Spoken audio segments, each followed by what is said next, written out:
हरे कृष्णा सभी को। आप सभी का स्वागत है। आज हम प्रारंभ करेंगे अध्याय 8। इसका नाम है अक्षर ब्रह्म योग, है ना। और इसका एक नाम और है भगवत प्राप्ति। अब क्यों इसका नाम भगवत प्राप्ति है, ये आज हम अध्याय में अच्छे से समझेंगे। अब इस अध्याय का पहला श्लोक आ रहा है। अर्जुन ने भगवान कृष्ण से कुछ प्रश्न पूछे थे, तो अब हम वो देखते हैं। अर्जुन उवाच किं तत् ब्रह्म किम् अध्यात्मं किं कर्म पुरुषोत्तमम् अधिभूतं च प्रोक्तम् आदिदेवं किमुच्यते। अर्जुन ने कहा, हे भगवान, हे पुरुषोत्तम, ब्रह्म क्या है, आत्मा क्या है, सकाम कर्म क्या है, ये भौतिक जगत क्या है, तथा देवता क्या है। कृपा करके मुझे ये सब बतलाइए। अब इस वाले श्लोक में अर्जुन ने भगवान से 5 प्रश्न पूछे। कैसे? ब्रह्म क्या है, फिर आत्मा क्या है, दूसरा ना, तीसरा सकाम कर्म क्या है, चौथा भौतिक जगत क्या है, और पांचवा देवता क्या है ना। और यहाँ पे भगवान ने अर्जुन ने भगवान को क्या बोला? पुरुषोत्तम, है ना। पुरुषोत्तम, पुरुषोत्तम का मतलब है जो पुरुष सबसे उत्तम है ना। तो भगवान जितने भी जीव है उनसे सबसे ऊपर है, परम पुरुष है भगवान, परम सत्य है ना। तो भगवान को इसलिए यहाँ पे उन्होंने पुरुषोत्तम कहा। और क्यों कहा है? क्योंकि उन्होंने, इसीलिए अब यहाँ पे पुरुषोत्तम शब्द का अर्जुन ने भगवान को इसलिए पुरुषोत्तम शब्द से संबोधित किया, क्योंकि उन्हें मालूम है कि सिर्फ एक भगवान ही है जो उनके सारे प्रश्नों के उत्तर दे सकते हैं ना, और कोई नहीं दे सकता है। तो इसलिए उन्होंने क्या कहा? परम पुरुष, है ना, कि आप परम पुरुष हो और मेरे सारे इन प्रश्नों का उत्तर मुझे दीजिए।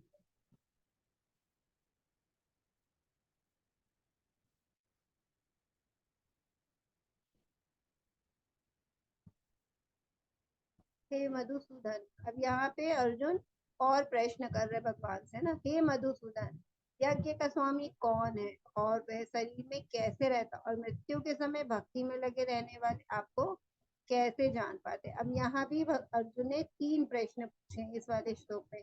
एक तो यज्ञ का स्वामी कौन है, दूसरा शरीर में कैसे रहता है, और तीसरा मृत्यु के समय भक्ति में लगे रहने वाले आपको कैसे जान सकते हैं। और यहाँ पे भगवान को क्या बोला है अर्जुन ने? मधुसूदन। अब मधुसूदन क्यों बोला है?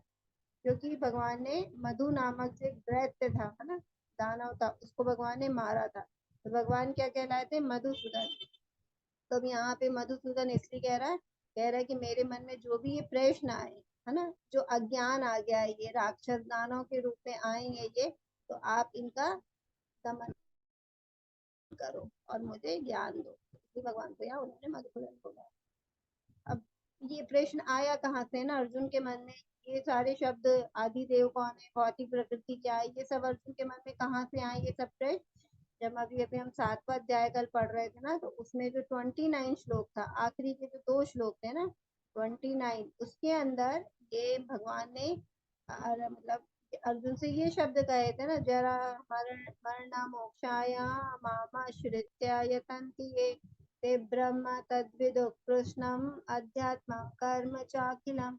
जो जरा तथा मृत्यु से मुक्ति पाने के लिए प्रयत्नशील रहते हैं, वे बुद्धिमान व्यक्ति में भक्ति की शरण ग्रहण करते हैं, वे वास्तव में ब्रह्म है, क्योंकि वे दिव्य कर्मों के विषय में पूरी तरह से जाने थे। तो यहाँ पे एक ब्रह्म शब्द आया है ना, और यह भक्ति में जो व्यक्ति, जो बुद्धिमान व्यक्ति होते हैं। तो भगवान यहाँ क्या बोल रहे हैं? क्योंकि हमारे जीवन की कितनी 4 समस्याएं ना, जन्म, मृत्यु, जरा और व्याधि। जरा मतलब बुढ़ापा, व्याधि मतलब रोग, है ना। तो ये हमारे, ना तो हमारे हाथ में जन्म है, ना हमारे हाथ में मृत्यु है। और हर कोई जिसने जन्म लिया उसकी मृत्यु होगी, और जो जन्म लिया उसको बुढ़ापा भी आएगा, और उसके शरीर में रोग भी लगेंगे। तो हम चाहे जितनी भौतिक पढ़ाई कर ले, है ना, पीएचडी तक कर ले, लेकिन अगर हम कह दें कि हमने तो बहुत पढ़ाई कर ली, हम तो बहुत ज्ञानी है, तो क्या ये 4 चरणों से हमें गुजरना नहीं पड़ेगा? है ना। जन्म तो हमने ले लिया, तो आगे के आने वाले क्या 3 चरण से हमें गुजरने नहीं पड़ेगा? हमें बुढ़ापा भी आएगा, हमें रोग भी लगेंगे, और मृत्यु भी होगी। क्यों होगी? क्योंकि ये भगवान के हाथों में है ना। तो भगवान यही कह रहे हैं कि इन सब 4 चीजों से बचने के लिए, जो 4 जीवन के सबसे बड़े हमारे जीवन की समस्याएं हैं, जिससे आज तक कोई वैज्ञानिक, है ना, जो वैज्ञानिक कहते हैं, हमने कल पढ़े थे ना, उसको भगवान ने क्या बोले थे? कि वो मूढ़ा, वो क्या है, माया पृथक ज्ञान है ना, क्योंकि वैज्ञानिक लोग अभी भगवान की तरफ नहीं आते, क्योंकि जो साइंस को ज्यादा मानते हैं उन लोग हमेशा साक्ष्य है ना, जो हमें दिख रहा वो मानेंगे, भगवान तो दिखते नहीं है ना। लेकिन ये नहीं मालूम है कि उनका जो साइंस है एक छोटा सा एलिमेंट भी मिला है तो क्या इस धरती से मिला, और ये धरती किसने बनाई है? भगवान ने बनाई है। तो स्टार्टिंग कहाँ से होती? भगवान से होती, लेकिन वो अपने आप को इतने ज्ञानी विद्वान वैज्ञानिक मानते के बाद वो भगवान को नहीं समझ पाते। तो एक्चुअल प्रॉब्लम जो बड़े बड़े वैज्ञानिक है वो भी कितना भी उन्होंने साइंस को डेवलप कर लिया, आज हम लोग कह रहे हैं कि हम बहुत विकास कर रहे हैं ना साइंस में, लेकिन फिर भी ये 4 समस्याओं का समाधान आज तक साइंस नहीं ढूंढ पाया है ना। ये इसके लिए हमें अध्यात्म में ही जाना पड़ेगा। तो यहाँ पे भगवान ये बोले कि जो 4 समस्याएं, इसको इसको इनसे मतलब इससे मुक्ति पाने के लिए हमें क्या करना पड़ेगा? भक्ति करना पड़ेगा, भक्ति की शरण ग्रहण करनी पड़ेगी, है ना। अब यहाँ पे इसलिए ये सब ये जो क्वेश्चन भगवान अर्जुन ने भगवान से पूछे, तो ये 2 श्लोक से आए। ये 7 दशमलव जो 7वां अध्याय पढ़े तो उसके लास्ट 2 श्लोक हैं, इसको भी पढ़ लेते हैं हम। साधिभूतादिदेवं मां साधियज्ञं च ये विदु प्राणकालेऽपि च मे ते विदुर्योक्तचेतसाः। जो परम परमेश्वर को मेरी पूर्ण चेतना में रहकर मुझ जगत का, देवताओं का तथा समस्त यज्ञ विधियों का नियामक जानते हैं, वे अपनी मृत्यु के समय भी मुझ भगवान को जान और समझ सकते हैं। तो यहाँ पे भगवान ने बोला, इसलिए अब वो पूछ रहे हैं कि जो भक्ति में लगे रहते हैं तो वो जब मृत्यु आती है, क्योंकि यहाँ पे भगवान ने बोला ना मृत्यु के समय में मुझ भगवान को जान और समझ सकते हैं, है ना।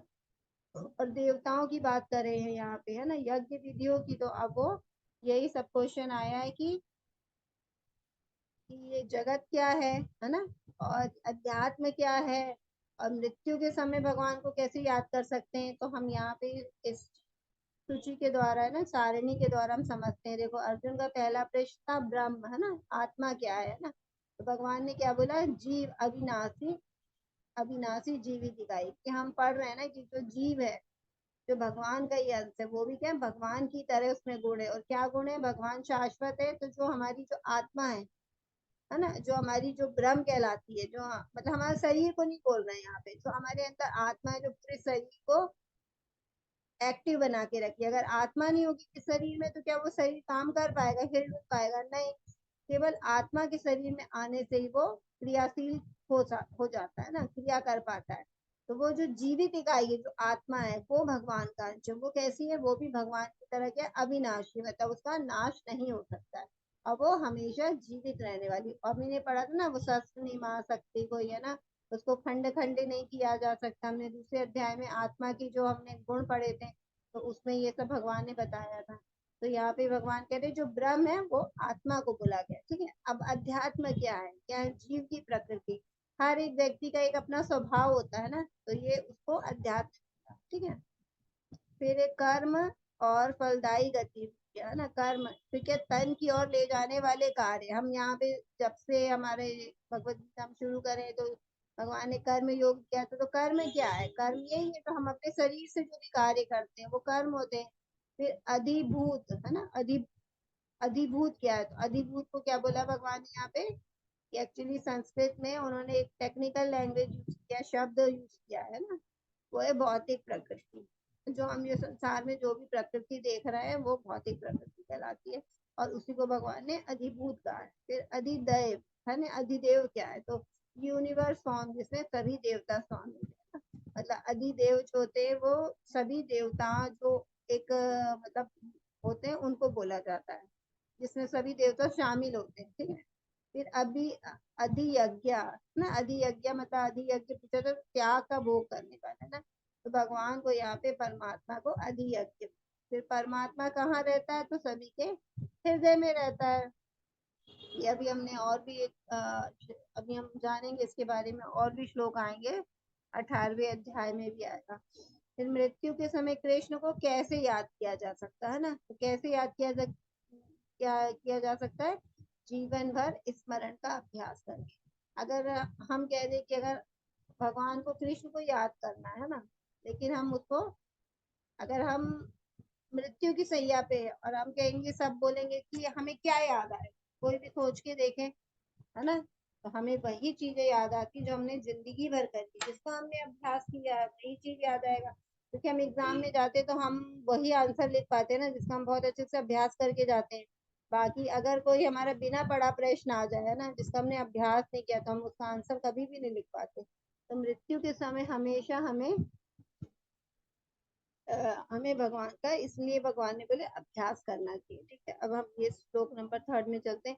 श्री भगवान उवाचा अक्षरम ब्रह्म परमं स्वभावोऽध्यात्ममुच्यते भूतभावोद्भव करो विसर्ग कर्म संहिताः। भगवान ने कहा अविनाशी और दिव्य जीव ब्रह्म कहलाता है और उसका नित्य स्वभाव अध्यात्म या आत्म कहलाता है। जीवों की भौतिक शरीर से संबंधित गतिविधि कर्म या सकाम कर्म कहलाती है। अब भगवान ने इसके अंदर ये थर्ड में उन्होंने कई आंसर दे दिए। एक तो जीव बता दिया, ब्रह्म पूछा तो ब्रह्म बता दिया जो जीव की काय जीव है ना वो ब्रह्म है। दूसरा बताया जो हर एक प्राणी का एक खुद का स्वभाव होता है ना, सबके अलग अलग स्वभाव में एक घर में रहते हैं लेकिन सबके फिर 4 लोग हैं या 10 लोग हैं, सबके अलग अलग स्वभाव होते हैं। तो वो अध्यात्म है। ठीक है, और क्या बोला जो भौतिक शरीर है वो उनका है ना, भौतिक शरीर है वो शरीर है। और वो भौतिक शरीर से किए हुए कर्म क्या कहलाते हैं, सकाम कर्म कहलाते हैं। ठीक है, तो यहाँ पे उन्होंने ये क्वेश्चन के आंसर दिए। फिर क्या अभी अब नेक्स्ट में चलते हैं। अधिभूतम क्षयो भावा पुरुष पुरुषश्चादिदेवतम् अधियज्ञोऽहमेवात्र देहे देह प्रतांबरा। हे देहधारी धारियों में से निरंतर परिवर्तित की भौतिक प्रकृति अधिभूत भौतिक अभिव्यक्ति कहलाती है। अब उन्होंने अभिभूत पूछा था ना, वो अभिभूत क्या है, तो वो अभिभूत भौतिक प्रकृति को बोल रहे हैं। वो क्या निरंतर क्या होती है, वो उसका क्या गुण है, वो निरंतर परिवर्तित होती रहती है। भगवान का विराट रूप जिसमें सूर्य तथा चंद्रमा जैसे समस्त देवता सम्मिलित है अधिदेव कहलाते। तो अब अधिदेव क्या है, मतलब भगवान का विराट रूप है ना। अभी हम 11वें अध्याय में जानेंगे कि भगवान के विराट रूप, भगवान ने विराट रूप लिया था और क्यों लिया था वो भी जानेंगे। और उस विराट रूप में सारे देवी देवता सम्मिलित थे। तो अर्जुन ने सारे देवी देवता जितने भी है ना सबको देखा, यक्ष गंधर्व जितने भी होते सबको वो उन्होंने, मैं काल को भी देखा, भगवान का काल रूप भी देखा उन्होंने। हम देखेंगे तो जो मतलब एक स्वरूप ऐसा मानना चाहिए जिसमें सब कुछ समाहित हो, है ना, सभी देवता, तो वो आदि देव कहलाता है। तथा प्रत्येक देहधारी के हृदय में परमात्मा स्वरूप स्थित में है। परम परम यज्ञ ना, परमात्मा परमेश्वर यज्ञ का स्वामी कहलाता है। तो भगवान क्या है, परमेश्वर है ना। और वो कहाँ रहते हैं, सबके हृदय में रहते हैं। तो वो कह रहे हैं वो फिर अभियज्ञ कहलाता है ना, अभियज्ञ के बारे में। तो भगवान ने यहाँ बहुत सारे प्रश्नों का आंसर, मतलब उन्होंने 8 क्वेश्चन पूछे थे जिसमें से 7 का आंसर अर्जुन को भगवान शॉर्ट में दिया है ना, क्योंकि अभी बहुत सारी चीजों का डिस्कशन ऑलरेडी हो चुका है, कर्म पे बहुत व्याख्या हो चुकी है, प्रकृति के बारे में बीच बीच में आ ही रहा है कि प्रकृति के 3 गुण है। और भी एक अध्याय में भी हम डिटेल में समझेंगे। तो ऐसे करके भगवान ने यहाँ शॉर्ट में दे दिया। अब यहाँ पे लेकिन आखिरी जो अर्जुन का प्रश्न था कि हमें जो भक्त होता, एक भक्त जब भक्ति करता है तो मरते समय वो कैसे भगवान को याद कर सकता है। मतलब उसने तो पूरे जीवन भर भक्ति करी है, भगवान का नाम लिया है ना, हरे कृष्ण कृष्ण कृष्ण हरे हरे, हरे राम राम राम हरे हरे, इसका जाप किया है। लेकिन उसको कैसे वो अंत में भगवान याद आएंगे, है ना। तो इसके लिए भगवान अब इस वाले श्लोक में उसका जवाब देंगे। अन्त्यकाले च मामेव स्मरन्मुक्त्वा कलेवरं यः प्रयाति समद्भावं याति नास्तत्र संशया। और जीवन के अंत में जो केवल मेरा स्मरण करते हुए शरीर का त्याग करता है वे तुरंत मेरे स्वभाव को प्राप्त करता है, इसमें रंच बात भी संदेह नहीं है। तो भगवान ने इतनी बड़ी बात बोली है, ये श्लोक बहुत इंपॉर्टेंट है और इसको हमें बहुत अच्छे से समझना चाहिए। अगर हमने इस श्लोक को समझ लिया तो मतलब हम अंत काल में भगवान को याद कर पाएंगे, है ना। क्योंकि हमारा मेन क्या है इसमें, भगवान क्या बोले, जो अंत काल में मेरा स्मरण करता है। तो जो उसने अगर मरते समय उसने मेरा चिंतन कर लिया, मुझे याद कर लिया ना, क्या बोल रहे हैं, स्मरण मतलब मुझे याद कर लिया, तो वो क्या होगा, वो मेरे स्वभाव को प्राप्त करेगा, इसमें रंच मात्र की संदेह नहीं। मतलब इसमें जरा भी इस बात के लिए शक नहीं करना चाहिए, क्योंकि भगवान ये बात अपने ही मुंह से बोल रहा है और उसके बाद ये भी सेंटेंस लगा रहे हैं कि इसमें कोई संदेह नहीं है, है ना। तो जब भगवान बोल रहे तो हमें वैसे ही भगवान की हर बात में कोई हमें संदेह नहीं है। गीता में इसमें जो बात बोली गई उसमें हमें बिना हिचक के, बिना संदेह किए, बिना उसमें टोक टीका टिप्पणी लगाए, है ना, और दुनिया भर के प्रश्न करते हुए, प्रश्न चिन्ह लगा के हमें ये सब बातों को नहीं मतलब गीता की बातों को नहीं रखना चाहिए। हमेशा गीता में भगवान ने जो कहा है उस बातों को हमें यथारूप, मतलब जैसी भगवान ने कही हमको वैसी वैसे अपने जीवन में उतार लेनी है, और उसके बारे में हमें टीका टिप्पणी नहीं करनी। क्यों भगवान ने, क्योंकि भगवान या तो उस चीज को समझो गीता को अच्छे से पढ़ के, है ना, और अगर नहीं आ रही तो फिर गुरु की शरण में जाओ, तो वो गुरु बताएंगे कि भगवान ने ये शब्द यहाँ पे बोला है तो क्यों बोला है।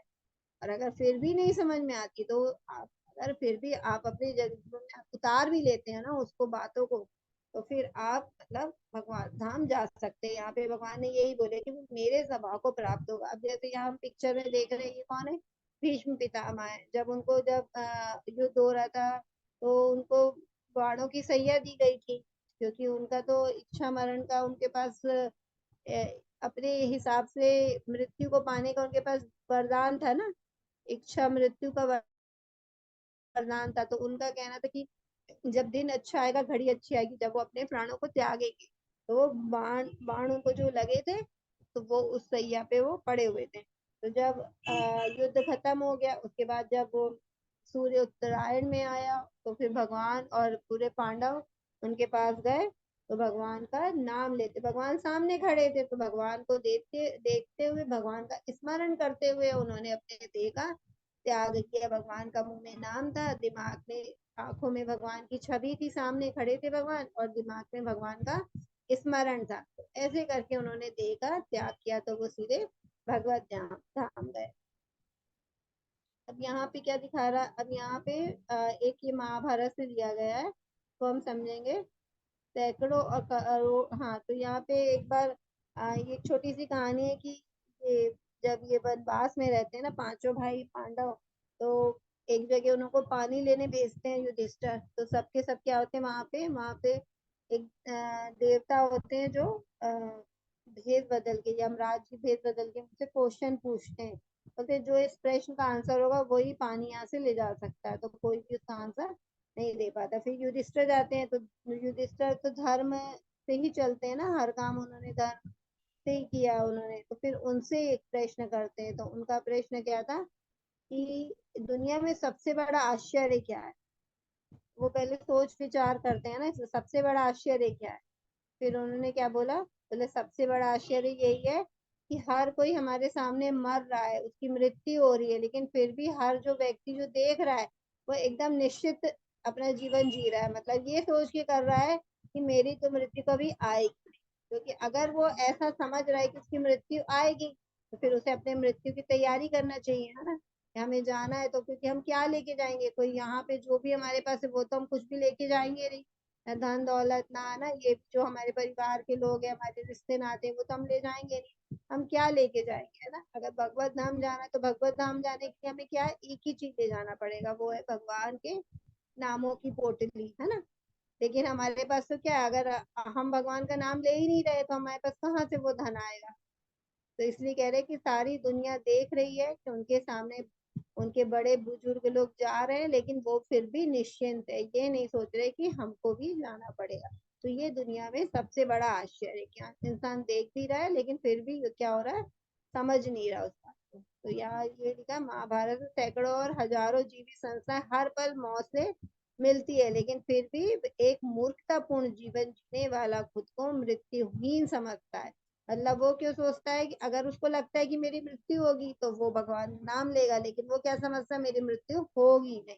इसीलिए वो कभी भी भगवान की तरफ या अध्यात्म की तरफ वो मुड़ता ही नहीं है। तो वही है, क्या मृत्यु समझ और मृत्यु के लिए तैयार नहीं होता है।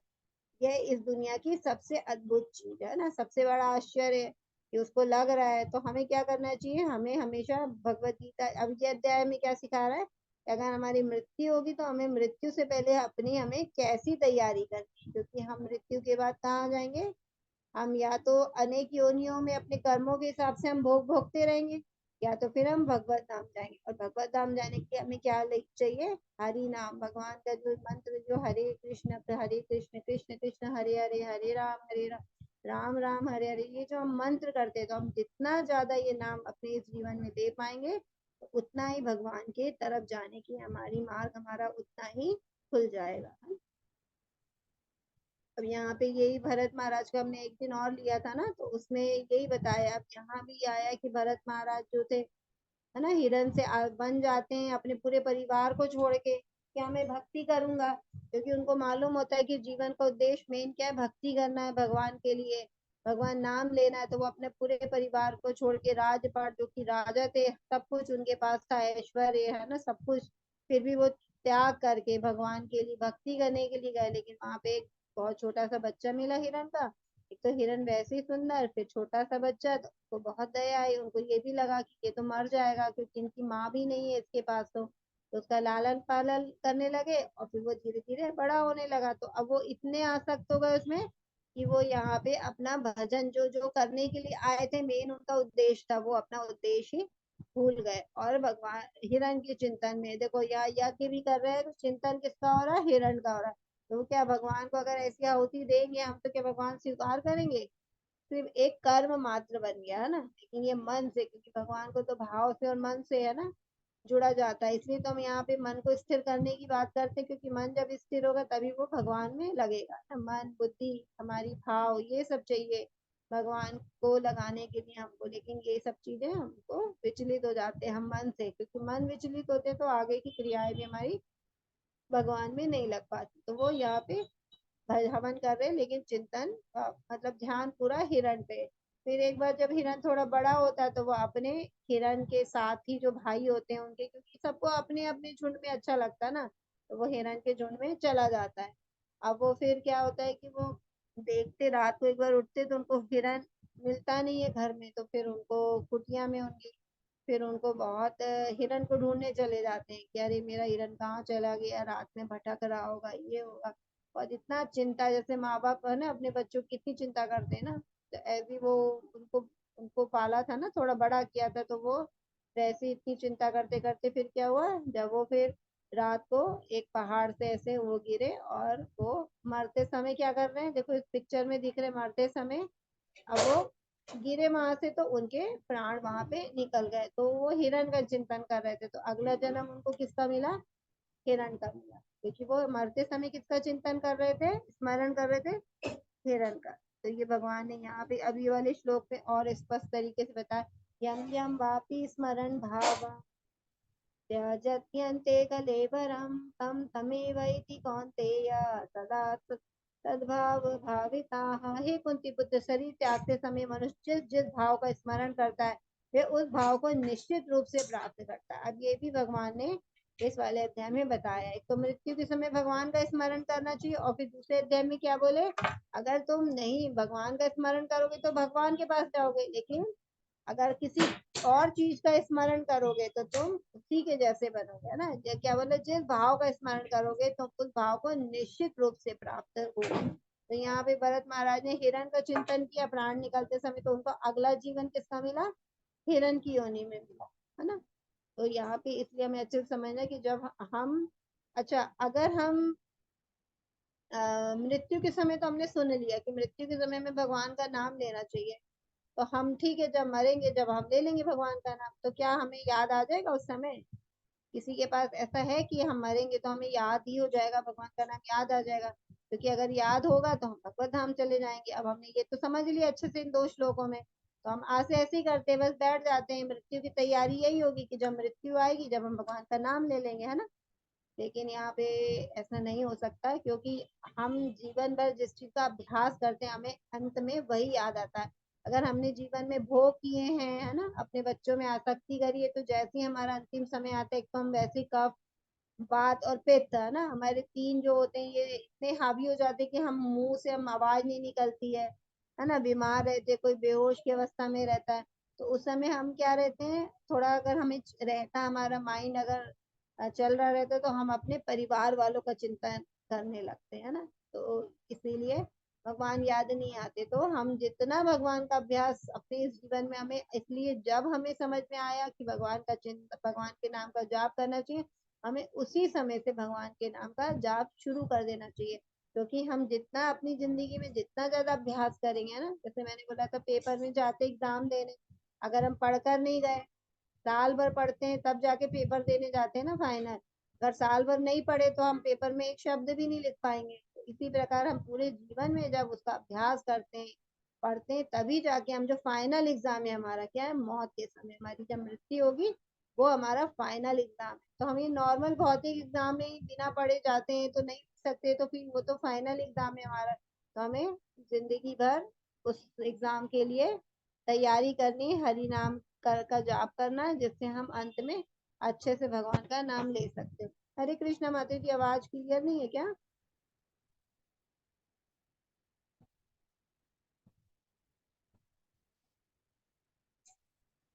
हाँ माता जी क्लियर है, बिल्कुल सही। माता जी आपका नेट इश्यू होगा, थोड़ा सा आप अपना उसमें करिए, है ना? हाँ सही है बिल्कुल आवाज। ठीक है, नेक्स्ट स्लाइड में जाते हैं। तो यहाँ पे हमने क्या सीखा कि भगवान ने बोला अंत में जिस भाव का स्मरण करोगे, अगर मेरा मेरा स्मरण करोगे तो मेरे पास आओगे, और अगर तुम किसी और चीज का स्मरण करोगे तो आप उसकी तरह बनोगे, है ना? तो अब हमने इससे क्या समझा कि हमें मरते समय भगवान का नाम लेना है, लेकिन हम जीवन भर उसका अभ्यास करेंगे, तभी हम अंत में भगवान का नाम अच्छे से ले पाएंगे। नहीं तो क्या होगा, हम कितना भी अब वो करेंगे, है ना, सोच लेंगे, पहले से सोच के रखेंगे कि नहीं हमें ये करना है, लेकिन हम नहीं ले पाएंगे अंत में भगवान का नाम। ठीक है, अब यहाँ आगे बढ़ते। तस्मा तस्मा सर्वेषु कालेषु मामश्नु स्मर युद्ध च मय्यार्पिता मनो बुद्धि मामे वैश्यस्य संशयाः। अतः हे अर्जुन, तुम्हें सदैव कृष्ण रूप में मेरा चिंतन करना चाहिए, और साथ ही युद्ध करने के कर्तव्य को भी पूरा करना चाहिए, अपने कर्मों को मुझे समर्पित करके तथा अपने मन तथा बुद्धि को मुझ में स्थित करके तुम निश्चित रूप से मुझे प्राप्त करो। तो अब भगवान का स्मरण क्यों करना है ना जीवन भर, उसके लिए भी यहाँ पे भगवान ने बोला है कि उसके क्या फायदे है ना, तो यही क्या बोला है कि सदैव मेरे का चिंतन करो करना चाहिए, और साथ ही युद्ध करने के कर्तव्य को भी पूरा करना चाहिए, कर्मों को मुझे समर्पित करना चाहिए, और मन बुद्धि को मुझ में स्थिर करके निश्चित रूप से मेरे पास आ सकते हैं। तो भगवान के पास जाने के लिए क्या है, देखो भगवान यहाँ अर्जुन को क्या बोल रहे हैं कि तो अपने कर्तव्य का पालन भी करो। अब अर्जुन युद्ध के मैदान में खड़ा, उसका सबसे बड़ा कर्तव्य क्या है, युद्ध करना। तो कह रहे युद्ध भी करो, और अपने और मुझे याद भी करते रहो, है ना, और मुझे अपने कर्मों, मतलब ये नहीं सोचो कि ये जो युद्ध हो रहा है तो वो मैं कर रहा हूँ, सोचो ये सब भगवान, है ना, हमको अपने कर्मों क्या भगवान को समर्पित करने करते चलना चाहिए। तो हमें अपने दैनिक जीवन में भी जो जैसे भगवान अर्जुन को बता रहे तो वो हमें ही सीख दे रहे हैं ना इनडायरेक्टली। तो हमको भी ये क्या करना चाहिए कि हम जिस भी काम के लिए, जैसे अगर स्टूडेंट है तो हमें अच्छे से पढ़ाई करना चाहिए, है ना, और क्या सोचना चाहिए, ये श्री कृष्ण अर्पणमस्तु, है ना, सब भगवान को समर्पित कर देना चाहिए, भगवान का नाम लेके पढ़ने बैठना चाहिए, है ना, भगवान को प्रणाम करना चाहिए, और ये सोचना चाहिए भगवान ने मेरा अभी जो मेन कर्तव्य है वो मेरे को पढ़ाई करना है। फिर जैसे जैसे आगे बढ़ेंगी, है ना, तो अगर नौकरी कर रहे हैं तो नौकरी करने जाना है, अब ये नहीं कि नौकरी नहीं करने जाना है भगवान से, है ना, भगवान का नाम जप करने बताया तो ये नहीं, तो भगवान ने अभी तीसरे अध्याय में बोला था ना कर्म करो, है ना, कर्म संन्यास नहीं बनना हमें, मतलब ये सिर्फ दिन भर हम जंगल में जाके बैठ के सिर्फ भगवान की भक्ति नहीं करना। भक्ति भी क्या होता है, जब हम अपने दैनिक जीवन के कार्य को करते हुए, कर्तव्य को अच्छे से करते हुए उसको भगवान को समर्पित कर देते हैं, तो वो भी हमारी भक्ति बन जाती है ना। तो हमें ऐसी भक्ति करनी है कि हम अपने कर्तव्यों का पालन करें, और फिर मन में भगवान का चिंतन करते रहें, और जो भी करें उसको भगवान को हमेशा कहें कि भगवान आप मुझे करवाने वाले हो, ये आपके द्वारा किया जा रहा है ना, भगवान को समर्पित करते चले, तो फिर हम क्या होंगे, निश्चित रूप से भगवान को प्राप्त कर पाएंगे। अभ्यास योग युक्तेन चेतसा नान्यगामिना परमं पुरुषं दिव्यं याति पार्थानुचिन्तयन्। हे पार्थ, जो व्यक्ति मेरा स्मरण करने में अपना मन निरंतर लगाए रखकर अविचलित भाव से भगवान के रूप में मेरा ध्यान करता है, मुझको अवश्य प्राप्त करता है ना।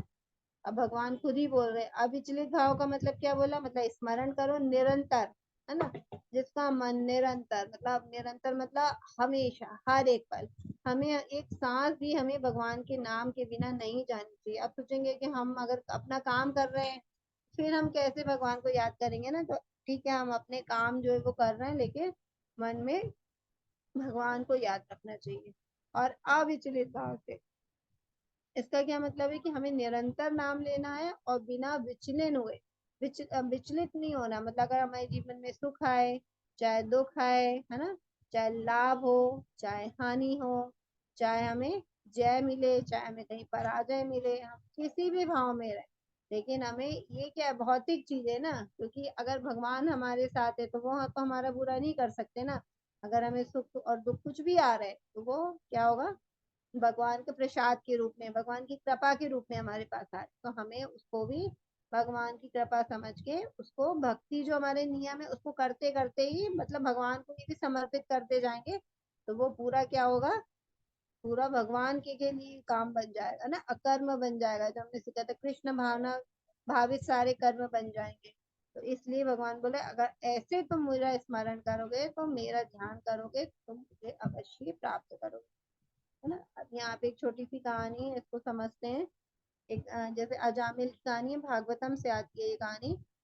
तो अजामिल का जन्म है ना ब्राह्मण परिवार में होता, और बहुत ही संस्कारी ब्राह्मण रहता है। बचपन से उस बहुत सारे यज्ञ हवन, है ना, पूजा पाठ नियम धर्म संकल्प सब अजामिल ने किए थे। लेकिन एक बार अपने पूजा में बैठने से पहले हवन की लकड़ी लेने वो जंगल जाता है, तो कुछ मतलब अनुचित चीज देख लेता है वो, उसका मन वहां पे विचलित हो जाता है।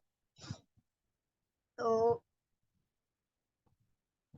हाँ, तो फिर वो वहां से क्या होता है, फिर उसके मन में आता है कि मैं वो दूसरे दिन क्या करता है वो, जो मतलब महिला को देखता है वैश्या को, वो उसको घर में ले आता है और उससे शादी कर लेता है और उसके साथ रहने लगता है, और अपनी की जो पत्नी होती है उसको निकाल देता है, और माँ बाप भी घर छोड़ के चले जाते हैं। मतलब अभी तक जितना संस्कारी था, एक छोटा सा उसने कार्यकलाप देखे अपनी आंखों से और उसका मन विचलित हो गया, उसके प्रति आकर्षित हो गया ना, उसने किसी को वैश्या को देखा तो उसके प्रति वो आकर्षित हो गया, तो उसको ले आया। अब उसने पूरे जो इतना धर्मी था वो, उसने सारे अधर्म शुरू हो गए उसकी जिंदगी में, एक छोटी सी क्रियाकलाप से, है ना। फिर उसके बाद उसने वहां से फिर उसको संतान पैदा हुई, है ना। तो एक बार जब ब्राह्मण लोग आते हैं तो कई लोग उनके घर में भेज देते हैं कि जाओ उनके घर में भोजन पाना। तो ये जो ब्राह्मण के घर में आते तो ये सूखा अनाज दे देते कि आप अपना बना के खा ली। तो वो ब्राह्मण कहते कि अब हम, हमारा जो मतलब सुख मिला है हमें ना, भोजन मिला है, तो उसमें हम कुछ आशीर्वाद दे के जाएंगे। तो बोले, फिर बोल के जाते हैं कि अब जो तुम्हारे संतान होगी ना, मतलब उस लेडीज को बोलते हैं, जो वैश्या रहती है उसको, कि जो संतान होने वाली उसका नाम नारायण रख लेना। वो भी मान लेती कि ठीक है, तो वो अपने बेटे का नाम नारायण रख देती। अब जो अजामिल होता है कि उसको अपने बेटे से बहुत ज्यादा आसक्ति हो जाती है, उस बेटे से 24 घंटे नारायण नारायण, खा रहा है तो नारायण, पी रहा है तो नारायण, कहीं जाना है तो नारायण, ऐसे करके पूरी उसकी जिंदगी चलती रहती है। फिर जब उसकी जब मतलब मरने की अवस्था आती है, तो वो जैसे ही उसको यम मतलब उसको वो दिखते यमदूत आते, क्योंकि बहुत सारे कर्म कर चुका रहता है तो कोई यमदूत ही आएंगे लेने।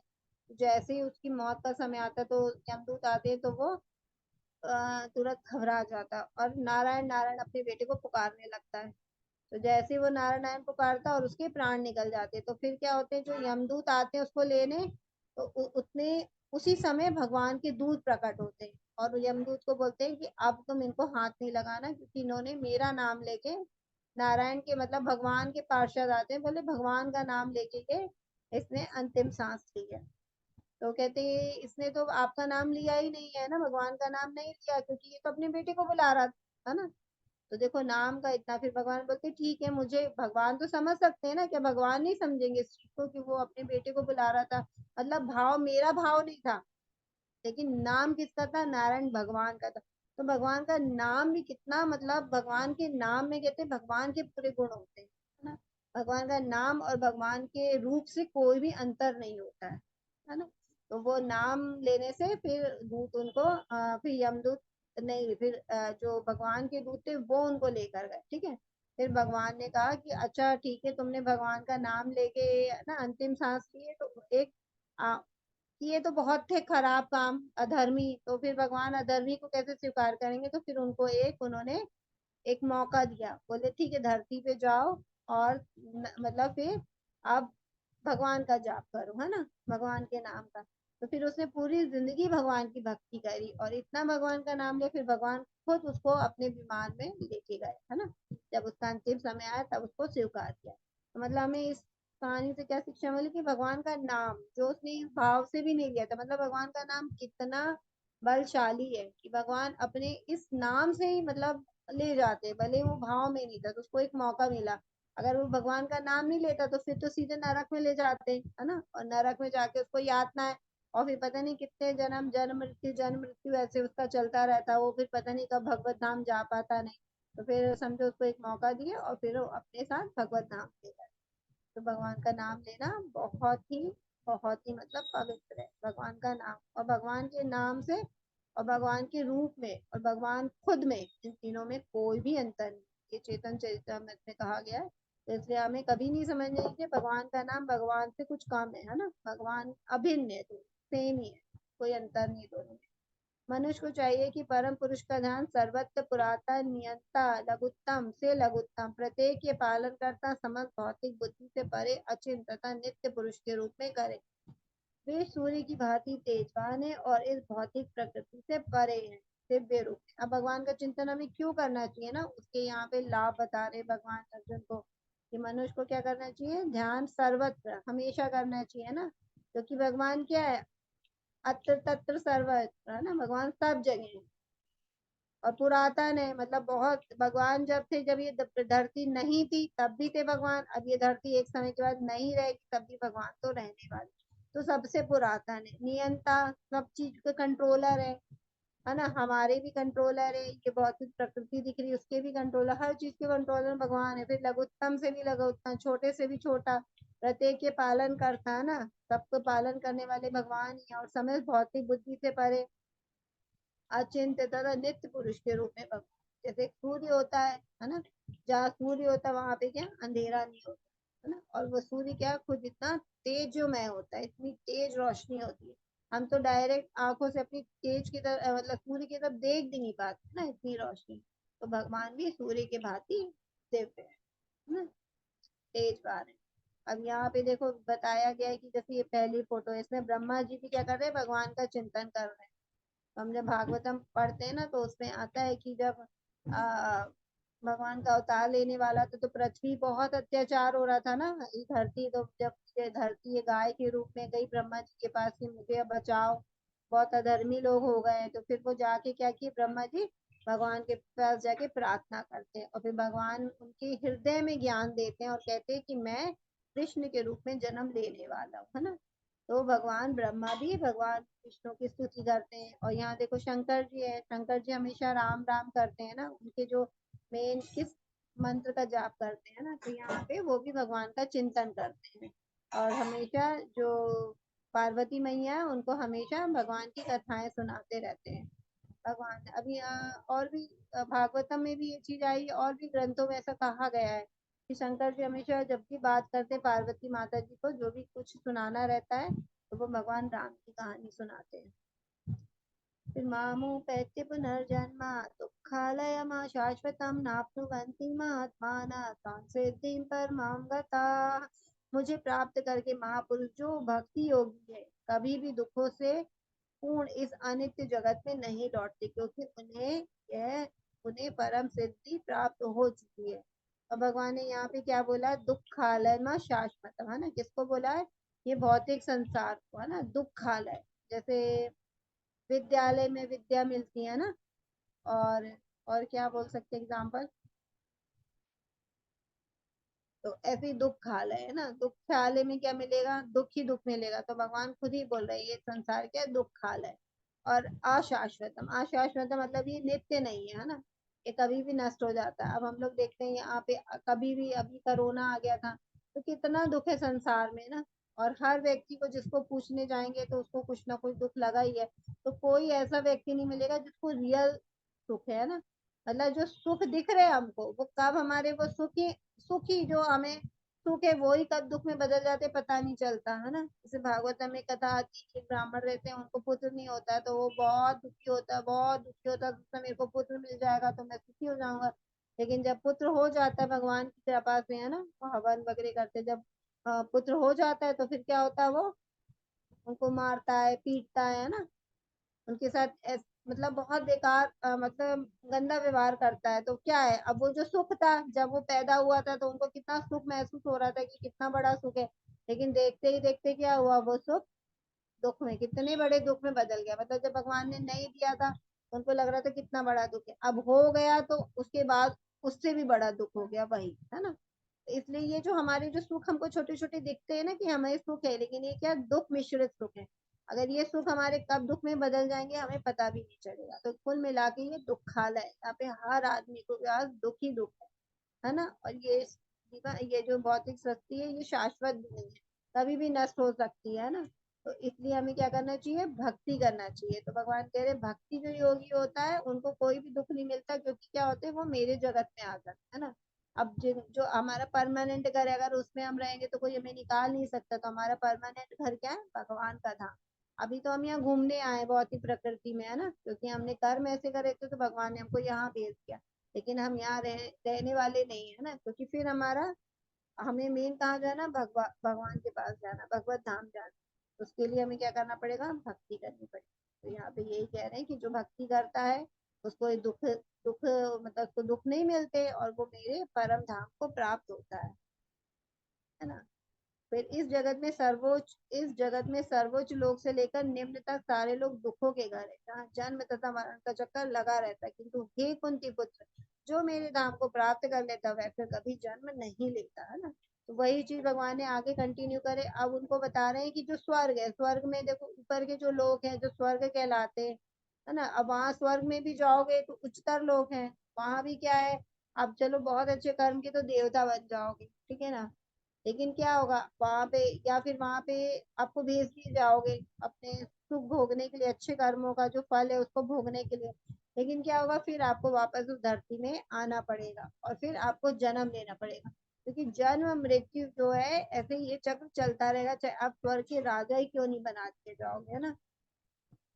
उसके बाद भी आपको, क्योंकि कुछ काल के लिए आप वहां पे सुख भोग सकते हैं, है ना, क्योंकि यहाँ धरती का जो एक साल है वहां का एक दिन है, उसके अकॉर्डिंग आप बहुत बहुत बहुत सालों तक वहां भोग कर सकते हैं। लेकिन क्या होगा, जहाँ जैसे ही पुण्य खत्म होंगे आपको वापस धरती पे आना ही पड़ेगा। तो भगवान क्या बोले, ये सर्वोच्च ऊपर और जो नीचे के लोग सारे क्या है, जन्म मरण का चक्कर लगा रहता है। अगर आप पाताल में भी जाओगे, है ना, लेकिन अगर आपने थोड़े अच्छे काम किए तो आप ऊपर चढ़ते जाओगे, नहीं तो क्या होगा, आप फिर वो भोगते ही रहोगे और नीचे अधम योनि, है ना, अधम से अधम योनि, अगर कर्म अच्छे नहीं किए तो। और अगर आप देवता बन गए वहां भी आपने अगर भगवत का नाम नहीं लिया तो भी क्या होगा, आप वापस धरती पे आके जन्म लेना पड़ेगा, पर नहीं तो भगवत है। तो ये आप चाहे स्वर्ग में रहे, चाहे पृथ्वी पे रहे, चाहे नर्क में रहे, है ना। नर्क तो दुखों का घर है ही, तो पृथ्वी भी दुखों का घर है, क्योंकि यहाँ दिखता है थोड़ा सुख, थोड़ा थोड़ा आता है, लगता है कि सुखी है थोड़े समय के लिए, लेकिन वो भी दुख मिश्रित होता है। और स्वर्ग में भी जाएंगे वहां भी युद्ध वगैरह चलता रहता है, तो वहां भी कुल मिला के कष्ट ही कष्ट है ना। ठीक है, तो यहाँ पे सारे जो लोग है वो दुखों के घर है। अब ये वाली जो 17 से 19 श्लोक है इसमें ब्रह्मा जी की जो आयु है उसके बारे में बताया गया। अभी हमने 4th अध्याय में अच्छे से समझा था ब्रह्मा जी की आयु, है ना, कि उनकी 100 वर्ष की आयु है। लेकिन 100 वर्ष की आयु हमारी भी है, लेकिन हमारी क्या है, पृथ्वी लोक के हिसाब से, और ब्रह्मा जी की क्या है, देवलोक के हिसाब से। तो उनका जो एक दिन होता है वो अवधि कितनी होती है हमारे मानव गणना के हिसाब से, है ना, 8 8 करोड़, है ना, 640, 86 करोड़ 40,000 ये वर्ष होता है ना। और जब ब्रह्मा जी का दिन प्रकट होता है तो जीवों की भीड़ अस्तित्व में आती है और ब्रह्मा की रात होती है कि आगमन पर उनका सर्वनाश हो जाता है। तो मतलब यहाँ इन श्लोक में बताया है, भगवान बता रहे हैं कि जब ब्रह्मा जी का दिन आता है तो ब्रह्मा जी क्या होते हैं, क्रिएटर है पृथ्वी की, है ना, सबको हमको मतलब उन्होंने बनाया है ना। ब्रह्मा जी हम बोलते हैं कि ब्रह्मा जी हमारे पिता है, जैसे बोलते हैं, वैसे मेन पिता तो भगवान है। क्योंकि भगवान ने ब्रह्मा जी को भेजा था कि आप जाके इस सृष्टि की रचना करें। तो जो ब्रह्मा जी का जो दिन होता है तो वो सबको प्रकट करते हैं ना, सारे लोगों को। और जैसी रात आती है तो फिर वो कहाँ पे, सब भगवान के जो सागर है उसमें समा जाती है। एक बार दिन आता है और प्राणियों का ये मेजबान सक्रिय होता है और फिर रात गिरती है हे पार्थ, और वे असहाय रूप में घुल जाते हैं। मतलब ये दिन और रात ऐसे प्रकट और अप्रकट चलता रहता है ना, क्योंकि भौतिक संसार में है। लेकिन अब भगवत धाम के बारे में बताएंगे, है ना। इसके अतिरिक्त एक अन्य अव्यक्त प्रकृति है जो शाश्वत है और इस व्यक्त तथा अव्यक्त पदार्थ से परे है ना। अभी ये भौतिक संसार के बारे में हमने जान लिया कि ये तो अनित्य और दुखालय है। दुखालय में शाश्वतम है ना, दुखालय है और शाश्वत भी नहीं, अशाश्वतम। लेकिन भगवान का जो धाम है वो कैसा है, एक तो वो प्रकट नहीं होता जल्दी से, हर कोई नहीं जानता है, फिर शाश्वत है ना। वो कभी भी ये विलय हो जाए लेकिन वो कभी विलय नहीं होता है। तो और वहां पे क्या है, जो पेड़ पौधे वो भी सब बहुत ही दिव्य है। जैसे यहाँ तो पेड़ पौधे तो मतलब एक सीजन में फल आते हैं, वहां पे हमेशा फलों से लदे रहते हैं। और फिर अगर हम कुछ पेड़ तो ऐसे जहाँ इच्छा करेंगे कि हमें ये फल चाहिए ना, वो तुरंत वो फल देंगे ना। और गाय वहां पे बहुत सारा दूध देती है, हमेशा दूध देती है। तो मतलब ऐसा भगवत धाम का वर्णन किया गया है जो कि बहुत ही सुंदर है। ये परश्रेष्ठ और कभी भी ना नष्ट होने वाली है। जब इस संसार का सब कुछ लय हो जाता है तब भी उसका नाश नहीं होता। तो ये बता रहे कि जब भौतिक प्रकृति का पूरी तरह से विनाश हो भी जाए, है ना, जैसे एक छोटे प्रलय आते हैं, कुछ कभी बड़े आते हैं, तो इनका विनाश हो जाता है। लेकिन जो भगवत धाम है उनका कभी भी नाश नहीं होता, इसलिए वो अविनाशी कहलाते हैं ना भगवत धाम। अब ये वो लोग चार्ट है ना। अब ये भगवान की यहाँ लीलाएं, भगवान ने जो किए हैं ये समझ लेते हैं हम कि एक ये जो किताब दिख रही है हमें, ये मुकुंद माला स्रोत है जो राजा कुल श्रेष्ठ ने लिखी थी, है ना। अब उन्होंने क्या बोला था, उनका बहुत अच्छा भाव था भगवान के लिए, इसलिए यहाँ पे क्योंकि उनको वही है अंतिम, उनके जो अंतिम जो भगवान का जो उनको स्मरण करना था उसके ऊपर था। तो यहाँ पे ये आपको दिख रही स्लाइड। हे कृष्ण कृपा मेरे मन को तुरंत अपने कमल के फूलों के पैरों की ओर जाने दे। जैसे कि राजहंस कमल के फूलों के तने में प्रवेश करता, तब मेरी अंतिम सांस के समय मेरा गला हवा, पित्त और कफ की क्रिया से संकुचित हो जाता है। तो मैं आपको कैसे याद करूं। तो जो कुल श्रेष्ठ थे राजा, वो बहुत अच्छे भगवान के भक्त थे। तो वो जब मतलब यंग थे और राजा थे, तो वो भगवान से क्या बोल रहे हैं, क्योंकि अभी तो मेरी चित्त क्या एकदम शुद्ध है, मैं बीमार नहीं हूँ। क्योंकि जब मैं बुढ़ा हो जाऊंगा, जब है ना, जब मैं मेरे क्या होगा, शरीर मेरे इंद्रिया मेरी साथ नहीं देंगी, सब क्षीण हो जाएंगी। तो मैं आपका नाम कैसे ले सकूंगा। जो मेरा गला है वो क्या होगा, कफ बात और पित्त से भर जाएगा, आवाज ही नहीं निकलेगी, मैं चाह के भी बोल नहीं पाऊंगा, है ना। तो इसलिए क्या करो, अभी तो मेरी बुद्धि भी आप में लगी हुई है, क्योंकि उस समय मुझे आप याद आओगे कि नहीं ये भी मुझे नहीं पता, है ना। मैं किस चीज का चिंतन करूंगा, किस चीज का स्मरण करूंगा। अभी मैं आपका ही चिंतन कर रहा हूँ, सब तरह से स्वस्थ हूँ। तो आप इसी समय मेरे को अंतिम सांस लेने की मतलब इजाजत दो, क्योंकि मैं उस समय भगवान के चरणों में ध्यान कर सकूं और मैं गोलोक धाम जा सकूं। क्योंकि एक भक्त होता है ना, उसकी इच्छा होती है कि वो भगवान भगवान के ही धाम जाए, है ना, ये बार बार जन्म मृत्यु से मुक्त हो जाए। तो वो ऐसी ही आशा कर रहे हैं कि मैं अभी इसी समय आपको याद भी कर पा रहा हूँ, मेरी बुद्धि भी शुद्ध है, कफ भी मेरा नहीं है, कुछ बीमारी भी नहीं है। क्योंकि मरने के समय क्या होता है ना, बहुत बीमारी आ जाती है। तो आप खुद ही देखते हैं कि वो शरीर साथ नहीं देता, मुंह से आवाज नहीं निकलती, कई लोग तो बेहोशी स्थिति में ही, है ना, अंतिम सांस ले लेते हैं, मतलब होश ही नहीं, कई दिन से बेहोश पड़े हैं। तो हमें नहीं मालूम हमारे समय हमारी जब अंतिम सांस आएगी तो हमारे साथ क्या होगा। तो इसलिए कुलश्रेष्ठ से यहाँ पे प्रार्थना कर रहे हैं भगवान से। तो ये बहुत अच्छी प्रार्थना है कि आप अभी, जब मैं सब कुछ अच्छी बुद्धि का हूँ, मुझे सब कुछ अच्छे से समझ में आ रहा है, तो आप इस समय मेरी अंतिम सांस ले लीजिए, है ना। अब ये हम आठवें अध्याय के अंतिम श्लोक में पहुंच गए हैं और इसको भी अच्छे से समझेंगे। वेदेषु यज्ञेषु तपासु चैव दानेषु यत् पुण्य फलम प्रदिष्टम् अत्येति तत्सर्वमिदं विदित्वा योगी परमिष्ठान्मुपैति चाद्यम्।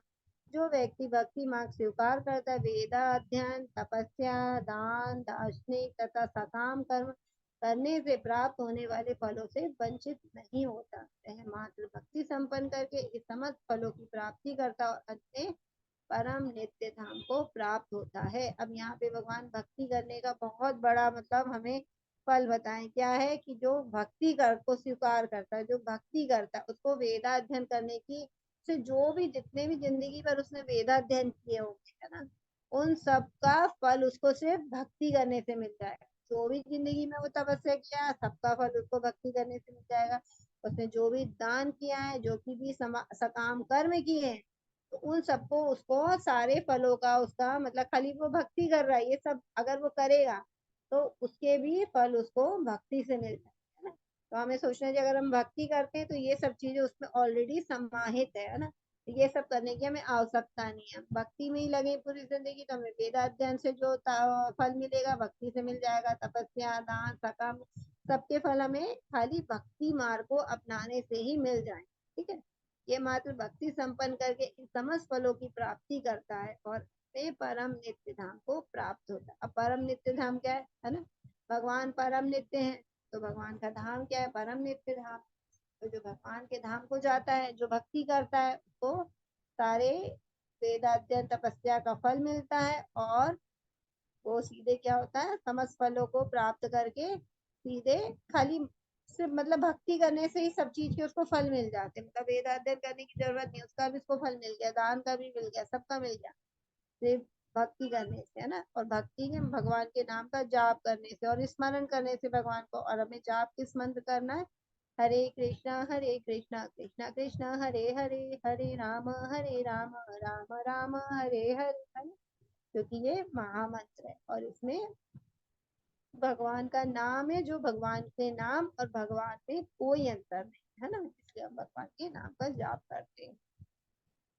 ठीक है, अब यहाँ प्रभुपाद जी ने क्या बोले इस अध्याय को लेके हम समझेंगे। कृष्ण भावनामृत की विशेषता यह है कि मनुष्य एक ही झटके में भक्ति पान करने के कारण मनुष्य जीवन के विभिन्न आश्रमों के अनुष्ठानों को पार कर जाता है। क्योंकि हर मनुष्य एक अपने अपने अलग अलग आश्रम में रहता है और उसके आश्रम के अनुसार उसको कर्म करने पड़ते हैं ना। लेकिन अगर जो कृष्ण भावना भावे, है ना, मंत्र मृत में रहता है, मतलब भगवान की भक्ति में लगा रहता है, उसको सारे आश्रमों के अनुष्ठानों को अलग से करने की जरूरत नहीं है, वो सब इसी में समाहित है भक्ति में। मनुष्य को भगवत गीता के इस अध्याय में तथा 7वें अध्याय में दिए गए कृष्ण के उपदेशों को समझना चाहिए। क्यों समझना चाहिए, क्योंकि भक्ति योग चल रहा है ना, बहुत सुंदर है। 12 मतलब 7 से लेके 12 तक के अध्याय को हमें बहुत ध्यान से सुनना चाहिए, है ना। इसमें खाली अभी कर्म जो हम सुन रहे थे, अब कर्म से ज्यादा हम भक्ति पे आ गए। भगवान जो भी बोलेंगे वो भक्ति से रिलेट करके बोलेंगे, है ना। उसे विद्वता या मनोधर्म से इस दोनों अध्याय को समझने का प्रयास ही नहीं करना चाहिए ना। मनोधर्म से, मनोधर्म यानी अपने मन के हिसाब से उसको इस अध्याय को समझने के लिए क्या करना चाहिए, पहले तो सुनना चाहिए, है ना। अभी तो भक्तों की संगति से समझ करके समझना चाहिए, है ना। भक्तों के संग में रहेंगे, भक्तों की संगति में समझेंगे, और नहीं आएगा, नहीं समझ में आएगा तो किसके पास, प्रमाणिक गुरु के पास जाना चाहिए, है ना। प्रमाणिक गुरु हमने पढ़ा था, जो परंपरा में आते वो प्रमाणिक गुरु कहलाते हैं, है ना, क्योंकि उन्होंने भी अपने गुरु से सीखा था। तो ऐसे करके जो ये ज्ञान, क्योंकि क्या होता है, हम अभी भगवत गीता मैं भी पढ़ती थी सब पहले जब मैंने खुद पढ़ना शुरू किया, लेकिन मुझे कुछ भी समझ में नहीं आता था, है ना। इसलिए हम लोग यहाँ पे आगे, यहाँ पे हम क्या कर रहे हैं, गुरु परंपरा में समझ रहे हैं ना। मैंने भी अपने गुरु से सीखा, है ना, और जो मेरे गुरु आचार्यों ने बताया वो मैं आपको यहाँ पे आज बता रही हूँ। तो ऐसे ही हम ज्ञान को ले सकते हैं अच्छे से, है ना, कि गुरु परंपरा। तो इसलिए कह रहे हैं कि भक्तों की संगति में श्रवण करना चाहिए। 7वें से लेके 12वें तक के अध्याय भगवत गीता के सार रूप है ना। सबसे ज्यादा ध्यान से आप लोग सुनिएगा क्योंकि बहुत अच्छे अध्याय है और ये फिर भगवत गीता का पूरा सार है। प्रथम 6 अध्याय तथा अंतिम 6 अध्याय इन मध्यवर्ती 6 अध्यायों के लिए आवरण पात्र है, जिसकी सुरक्षा भगवान करते हैं, ना। जैसे मैंने बताया था, ये बीच में भक्ति है और ऊपर के जो 6 अध्याय और जो नीचे के कर्म और ज्ञान योग, ये क्या कर रहे हैं, उनको सुरक्षा प्रदान कर रहे हैं, ये भक्ति योग को। यदि कोई गीता के इन 6 अध्यायों को भक्त की संगति में भली भांति समझ लेता है तो उसका जीवन समस्त तपस्याओं, यज्ञों, दानों, चिंताओं को पार करके महिमा मंडित हो उठेगा, क्योंकि केवल कृष्ण भावनामृत के द्वारा उसे ने कर्मों का फल प्राप्त हो सकता है। मतलब एक व्यक्ति ये दुनिया भर के है ना तपस्या कर रहा है, दान कर रहा है, पूरे जीवन है ना कभी कुछ वो कर रहा है भक्ति, वो क्योंकि वो ज्ञानी है, उसको पता है क्या करना है, तो वो कर रहा है, वेदाध्ययन कर रहा है। लेकिन अगर वो खाली एक व्यक्ति से भक्ति कर रहा है तो उसको वो इतने उन्होंने जो मतलब किया उसको सबका फल मिलेगा, बल्कि भक्ति में ज्यादा ही फल मिलता है ना, क्योंकि भक्ति से भगवान ज्यादा खुश होते हैं। जिसे भगवत गीता में तनिक भी श्रद्धा नहीं है, उसे किसी भक्त से भगवत गीता समझनी, क्योंकि चौथे अध्याय के प्रारंभ में ही कहा गया है कि केवल भक्त गण ही गीता को समझ सकते हैं ना। कहा था ना जो क्या बोला था, भक्तों सी सखा चेती, अर्जुन के लिए बोला था, क्योंकि वो भक्त है इसलिए वो भगवत गीता को समझ पा रहे। तो हमें जैसे एक अर्जुन की ही तरह एक भक्त के रूप में भगवत गीता को सुनना चाहिए और समझना चाहिए। अन्य कोई भी भगवत गीता के अभिप्राय को नहीं समझ सकता है ना, जो भक्त है नहीं, उसके श्रद्धा ही नहीं है, तो वो कभी भी भगवत गीता को समझ नहीं सकता है। अतः मनुष्य को चाहिए कि वे किसी भक्त से भगवत गीता पढ़े, मनोधर्मियों से नहीं, है ना, ये श्रद्धा का सूचक है।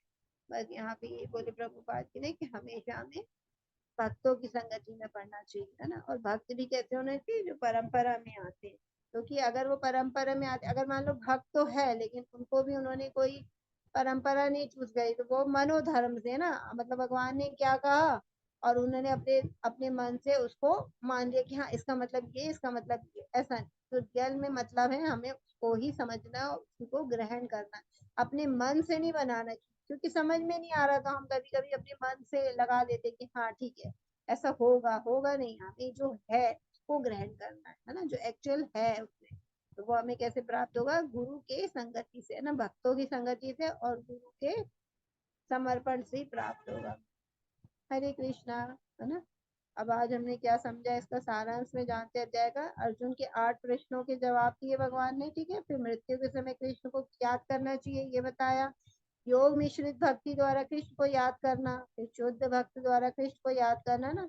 शुद्ध भक्त कैसे याद करते भगवान को, कि भौतिक दुनिया बनाम आध्यात्मिक दुनिया, हमने देखा ना भौतिक दुनिया तो नष्ट हो जाती है लेकिन आध्यात्मिक दुनिया नष्ट नहीं होती, तो हमने दोनों में थोड़ा सा अंतर भी समझा।